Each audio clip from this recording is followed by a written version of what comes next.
వెంకటేశ్వర గారు ఏపీ విషయానికి వస్తే ఏపీలో ముఖ్యంగా పెట్టుబడుల కోసం నారా చంద్రబాబు నాయుడు గారు ముఖ్యమంత్రి సింగపూర్ వెళ్ళారు. కానీ ఆయన కొన్ని వ్యాఖ్యలు చేశారు. సింగపూర్ వచ్చిన తర్వాత గత ప్రభుత్వ హయాంలో సింగపూర్ మంత్రులను జగన్మోహన్ రెడ్డి బెదిరించారు, వాళ్ళ మీద కేసులు పెట్టించినారు, అందుకే వాళ్ళు ఇక్కడ పెట్టుబడులు పెట్టడానికి కూడా సంకోచిస్తున్నారని చెప్పేసి కూడా ఆయన మాట్లాడుతున్నారు. ఏం చెప్తారు సార్? ఇది తప్పండి పూర్తిగా. 5 ఏళ్ల పాటు ఆంధ్రప్రదేశ్లో ఉన్నటువంటి ఎన్ని పరిశ్రమలు బయటికి తరలి వెళ్ళిపోయాయి అన్నది ముఖ్యం, నెంబర్ 1. రెండోది, రాజకీయ సుస్థిరత అవసరం దేశానికి కానీ రాష్ట్రానికి కానీ ఒక ప్రాంతానికి కానీ దేనికైనా సరే. రాజకీయంగా అక్కడ ఉన్న ప్రభుత్వం స్ట్రాంగ్గా ఉంటే మంచి పనులు చేయగలుగుతుంది. ఇప్పుడు ఆంధ్రప్రదేశ్లో స్ట్రాంగ్ అయిన గవర్నమెంట్ వచ్చింది, కానీ మళ్ళీ జగన్మోహన్ రెడ్డి గారు వస్తే మళ్ళీ 3 రాజధానులు అంటే మా పరిస్థితి ఏందని రావట్లేదు సార్. భయం ఉంది, ఎవరికైనా ఉంటుంది డెఫినెట్గా. ఇప్పుడు ఆనాడు అక్కడ అమరావతి రాజధాని అని చెప్పి శంకుస్థాపన చేసింది ఎవరు? ఇదే మోడీ గారు. ప్రధానమంత్రి మోడీ గారు చేసిన శంకుస్థాపన చేసిందని నువ్వు తూచండివి. ఆ వైజాగ్ ఒక రాజధాని అంటివి, కర్నూలు ఒక రాజధాని అంటివి, అమరావతిని పాడు పెట్టించండు. నిజం చెప్తున్నానండి, చెట్లు పెరిగి తుప్పలు పెరిగి ఎంత దరిద్రంగా ఉన్నాయి. ఇప్పుడు హైకోర్టు చూడటానికి ఇప్పుడు మంచిగా ఉంది. కనీసం హైకోర్టు దగ్గర ఎలా ఉంది? ఇంత తుప్పలు, నేను అప్పుడు తుప్పలు ఉన్నప్పుడు పోయినా ఇప్పుడు పోయినా పరిస్థితి. అందుకనే ఇక్కడ పారిశ్రామికవేత్తలు ఎప్పుడు వస్తారంటే సుస్థిరంగా ఉంటుందా లేదా అన్నది వాళ్ళకి నమ్మకం కలగాల ముందు. అసలు చంద్రబాబు నాయుడు చెప్తున్నాడు బాగానే ఉంటుంది. చంద్రబాబు నాయుడు గారిని మీరు 5 ఏళ్ల తర్వాత మీరు ఓడిపోయి మళ్ళీ జగన్ వస్తాడు. జగన్ వస్తే మా పరిస్థితి ఏంది? అమరావతిలో పెట్టినవన్నీ కూడా అదే జరిగిందిగా పరిస్థితి. అమరావతిని ఏ స్థాయికి తీసుకొచ్చారండి? చంద్రబాబు నాయుడు గవర్నమెంట్ గెలిచే పరిస్థితికి అక్కడ ఉన్నటువంటి పరిస్థితి ఏం చెప్పండి? ఆర్థికంగా ఎప్పుడైనా సరే రాజధాని ఒకటే ఉండాలి అనే ఒక మాట మీద ఉండి ముందుకెళ్తే ఇవాళ ఆంధ్రప్రదేశ్ కొంచెం ముందుకెళ్ళేది. ఆంధ్రప్రదేశ్లో మంచి తెలియకల్లోళ్ళని అందరూ అనుకుంటారండి. ఇవన్నీ అనకూడదు, కానీ వాళ్ళు బాధపడతారు ఆ మాట అంటే. ఒక తెలంగాణ వాడు చూసిన ఎట్లా అంటారో మరి రాజకీయ నాయకులు మాట్లాడుతారంటారు. కానీ వీళ్ళు తెలివితో చేశారా అతిథులతో చేశారో కానీ ఒక మూర్ఖుడికి ఇచ్చారండి. మూర్ఖుడికి ఇస్తే ఫలితం ఇలానే ఉంటుంది, అంతే తప్ప. ఇవాళ చంద్రబాబు నాయుడు కూడా ఎంత నమ్మకంగా మళ్ళీ కేంద్ర ప్రభుత్వ సహకారంతో ఆయన ఫండ్స్ పట్టుకొచ్చుకొని ఏదో నడిపిస్తున్నాడు సార్ వ్యవస్థని. పోలవరం ప్రాజెక్ట్ ఆగింది కదా. నువ్వు అసలు ఏం చేశాడు జగన్మోహన్ రెడ్డి? ఓటు బ్యాంక్ రాజకీయాలు చేశాడు సార్. ఇది క్లియర్గా తెలుస్తున్నది ఏంటంటే, ఇక్కడ కేసీఆర్ కానీ అక్కడ జగన్ కానీ ఇద్దరు దత్తపుత్రులే కాబట్టి ఒకటే కోణం కాబట్టి వీళ్ళు ఏమనుకున్నారంటే మాకు 40-45% ఓటు బ్యాంక్ వస్తే సరిపోతుంది అనుకున్నారు. ఆ ఓటు బ్యాంకు కోసమే రాజకీయాలు చేశారు తప్ప. అంటే మనకు ఎక్కడైనా సరే గుర్తుపెట్టుకోండి సార్, 70% పోల్ అవుతాయి ఓట్లు, 70లో మనకు 45 వస్తాయి. 45 పక్కన పెట్టుకుందాం, 80% పోలైనా 90% ఓట్లు పోలైనా మనకు మాత్రం డెఫినెట్గా కొన్ని ఓట్లు చేరుతాయి. కాబట్టి గవర్నమెంట్కి 45% ఓటు బ్యాంక్ వచ్చి మనమే గవర్నమెంట్ ఏర్పాటు చేస్తాం. అందుకని జగన్మోహన్ రెడ్డి గారు ఒకసారి అన్నాడు, వై నాట్ 171 అన్నాడు. 175 వై నాట్ 175 ఇదే మాట చాలాసార్లు చూసాము. వై నాట్ అన్నాడు జర్నలిస్టులు అడుగుతుంటే.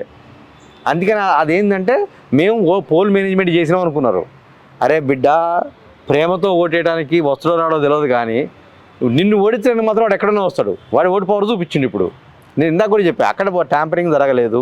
ట్యాంపరింగ్ జరిగితే ఆయన ఏదైనా ఛాలెంజ్ చేసుకోవచ్చు, అది వేరే విషయం.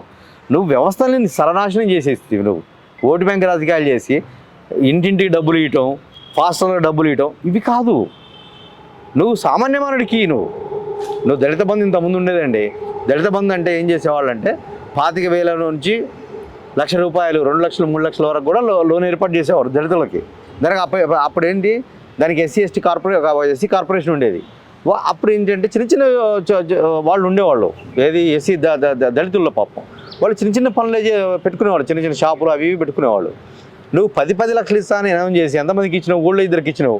వాళ్ళిద్దరు వాళ్ళేమో ట్రాక్టర్లు కొనుక్కొని తిరుగుతుంటే మిగతా వాళ్ళందరూ బజార్లో గంజాయికర తాగుడు కలవడ పడే. చెప్తున్నానండి, నువ్వు 10 లక్షలు ఇచ్చే బదులు 10 లక్షలను ఒక 50 మందికి పంచిపెడితే 50 మంది పిల్లలు బాగుపడేవాళ్ళు కదా. నువ్వు ఇద్దరికే ఇస్తుంటవి దాన్ని. అందుకని అలాంటి పరిపాలనాపరమైన లోటుపాట్ల వల్లనే వీళ్ళు ఇక్కడ దెబ్బతిన్నారు దళిత బంధు వల్ల.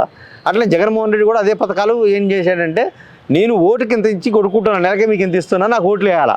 ఇప్పుడు చంద్రబాబు కూడా అదే చేస్తున్నాడు కదా సార్. అంటే ఒకళ్ళు అలవాటు చేసిన తర్వాత ఏమవుతుందంటే సార్, ఇప్పుడు మార్చుకోలేని పరిస్థితి వస్తుంది. ఇప్పుడు రైతు బంధు ఉందండి, దానికి కొంచెం పేరు మార్చి రైతు సహాయం అని పెడుతున్నారు, అంతే తప్ప ఏదో ఒకటి. కానీ ఒకసారి అలవాటు అయిపోయిన తర్వాత దాన్ని మార్చలేరు. అందుకని రాజకీయ నాయకులు ఎప్పుడు ఏ స్టెప్ వేసినా సరే భవిష్యత్ తరాలను దృష్టిలో పెట్టుకొని చేయాలా. ఈ తాత్కాలికంగా పబ్బం గడుపుకుందాం అనుకుంటే తర్వాత బర్డెన్ అవుతుంది అది. ఇప్పుడు భారతదేశ వ్యవస్థలో ఉచిత పథకాలన్నీ ఎత్తేసి చదువుకున్నోడికి ఇంత నీ రాదురాబాయ్, వాడు 7వ తరగతి పాస్ అయ్యిండు, 7వ తరగతి పాస్ అయినందుకు నీకు 5,000 రూపాయలు ఫిక్స్డ్ డిపాజిట్ చేస్తున్నా అని చెప్పు నువ్వు. వాళ్ళకి అంత ఓట్ బ్యాంక్ లేదు, నిరుద్యోగులకి, రైతులకైతే ఓట్ బ్యాంక్ ఎక్కువ కదా. అదే రైతు కుటుంబాలు కూడా వేస్తాయి. ఎందుకంటే ఇప్పటివరకు దేశంలో రైతుని పట్టుకుంటూ లేడు కాబట్టి కేసీఆర్ అది పట్టుకుండు, దాన్ని అదే పట్టుకొని దెబ్బేసిండు. 2 సార్లు పనిచేసింది అది, 3వసారికి సినిమా అర్థం అయిపోయింది ఏం చేశారు అన్నది. ఎందుకంటే 5,000 రూపాయలు ఇస్తున్నాడు ఎకరానికి 7,000 రూపాయలు దెబ్బేస్తున్నాడు. డైరెక్ట్ ఇండైరెక్ట్ అన్నది వాడు అనుభవించిన తర్వాత తెలిసింది. అందుకని రైతు బంధు ఎవరికి ఇవ్వాలా? స్లాబ్ పెట్టు, 5 ఎకరాలు 10 ఎకరాల దగ్గర ఆఫ్ చేసేయి. 100 ఎకరాలు ఉన్నోడికి కూడా మల్లారెడ్డి గారికి ఎందుకండి రైతు బంధు? ఆయన ఎంతైనా దాన్ని హ్యాండ్ ఓవర్ చేయాలా? ఇలాంటి వాళ్ళు చాలామంది ఉన్నారు. అంటే ఎగ్జాంపుల్కి ఆయన చెప్తున్నాం కానీ ఇలాంటి వాళ్ళు చాలామంది ఉన్నారు, 100 ఎకరాల వాళ్ళు ఉన్నారు. వాళ్ళకి ఎందుకు రైతు బంధు? స్లాబ్ ఇప్పటికైనా సరే ఈ గవర్నమెంట్ అయినా రైతు బంధు మీద స్లాబ్ పెట్టేసేసి కేవలం 5 ఎకరాలకే పెట్టండి, అయిపోయింది కదా. 5 ఎకరాలకే ఇవ్వండి. వాడు 100 ఎకరాలు ఉన్న 5 ఎకరాలకే ఇవ్వండి, 10 ఎకరాలు ఉన్న 5 ఎకరాలకే ఇవ్వండి. ఇప్పుడు జగన్మోహన్ రెడ్డి కడపలో 2 జడ్పీ స్థానాలకు ఉప ఎన్నికలు వచ్చే అవకాశం అయితే వస్తున్నాయి కూడా. రేపు 12వ తారీఖున ఎన్నిక, పులివెందుల ఒకటి, ఒంటిమిట్ట ఒకటి. ఈ జడ్పీ ఎన్నికలు అనేవి వైసీపీకి చాలా ఛాలెంజ్గా మారిన పరిస్థితి. ఎన్నిక చిన్నదే కానీ ఛాలెంజ్ చాలా పెద్దది. ఎట్లా ఇప్పుడు ఒకవేళ అక్కడ జగన్ గెలిస్తే రాష్ట్రం ఎట్లా ఉండే అవకాశం ఉంది? రాష్ట్ర వ్యాప్తంగా కూడా వైసీపీ సినారియో, ఒకవేళ అక్కడ జగన్ ఓడిపోతే రాష్ట్ర వ్యాప్తంగా వైసీపీ సినారియో, వైసీపీకి ఎట్లా ఉండే అవకాశం ఉంది? అసలు ఉప ఎన్నికలు అంటే మధ్యలో మిడ్ పోల్స్ వచ్చినా, ఏ ఎలక్షన్స్ వచ్చినా ఎప్పుడైనా చూడండి, నాకున్న 35 ఏళ్ళ అనుభవంతో చెప్తున్నానండి, ఏ పోలింగ్ తర్వాత వచ్చినా అక్కడ అధికార పార్టీలో ఉన్నటువంటి వాళ్ళకే అక్కడ అధికార గణం కానీ అధికారులు కానీ మిగతా వాళ్ళు కోఆపరేట్ చేస్తారు. అవి 2 తెలుగుదేశం కైవాసం చేసుకుంటుంది కన్ఫాము. ఇప్పుడు ఇక్కడ కూడా ఈ పార్టీ మారి వచ్చి వీళ్ళు పోయిన మళ్ళీ బై ఎలక్షన్స్ వచ్చినా కూడా గెలిచేది మళ్ళీ కాంగ్రెస్ పార్టీనే, ఏ ఇబ్బంది లేదు. అంటే ఎవరు అధికారంలో ఉంటే వాళ్ళకే వస్తుందండి. దీనివల్ల సినారియో మారేది ఏమి లేదు. ఎందుకంటే ఎప్పుడైతే ప్రజలు ఏమనుకుంటారంటే అధికార పార్టీలో ఉన్న పార్టీకే పట్టం కడిగితే మనకేమైనా ఉపయోగం జరుగుద్దు అనుకుంటారు. ఒంటిమిట్ట లాంటి ప్రత్యేక ప్రాంతాలలో చర్యలు చాలా తీసుకోవాల్సి ఉంటుంది. ఒంటిమిట్ట రామాలయంలో అంటే ఏదైతే మనకి శ్రీరామ భద్రాచలంలో ఎట్లయితే జరుగుతుందో ఒంటిమిట్ట రామాలయంలో కూడా జరుగుతుందండి.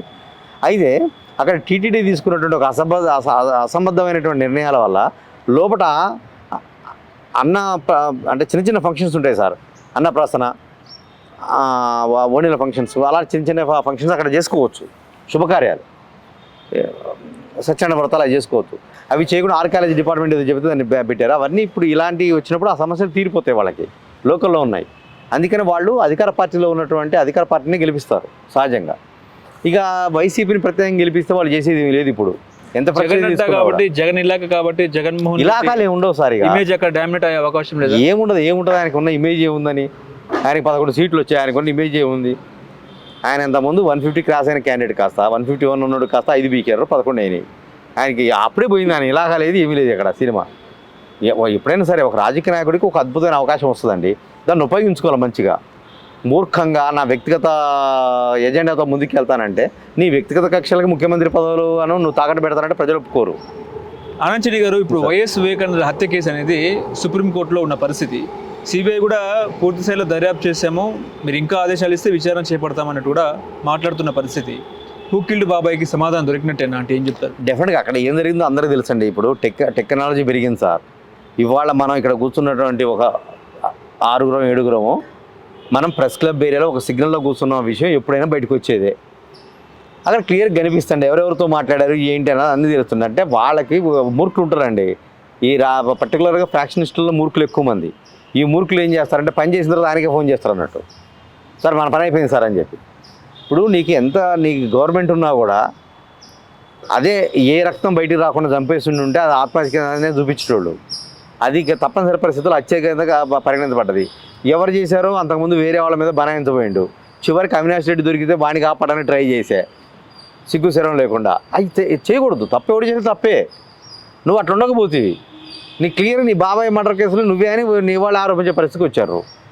ఇక దాని తోడు ఈ మధ్య డైలాగులు రఫరా చేస్తారా, ఏం చేస్తారా, ఆ మాటల వాళ్ళు అనాల్సిన మాటలైనా ఎంత హుందాగా ఉండాలి ప్రతిపక్ష నాయకుడు. నీకు హోదా కావాలని అడుగుతున్నావే, నీకు హోదాలు ఎవరిని తీసింది ప్రజలే కదా. నువ్వు ఇట్లనే రఫరా అంటే నిన్ను ఎందుకు ఉంచుతారు? అసలు నువ్వు ఒకసారి జైల్లో పడితే నీ పార్టీనే ఉండదు. ఇప్పుడే చెప్తున్నా సార్, జగన్ని కనుక లోపల పడేస్తే ఆయన దాంట్లో తిరుపులు వస్తే జగన్ కొలాప్స్. జగన్ భవిష్యత్తు లేదు ఇక జగన్కి. డబ్బులు ఉండటం వేరండి.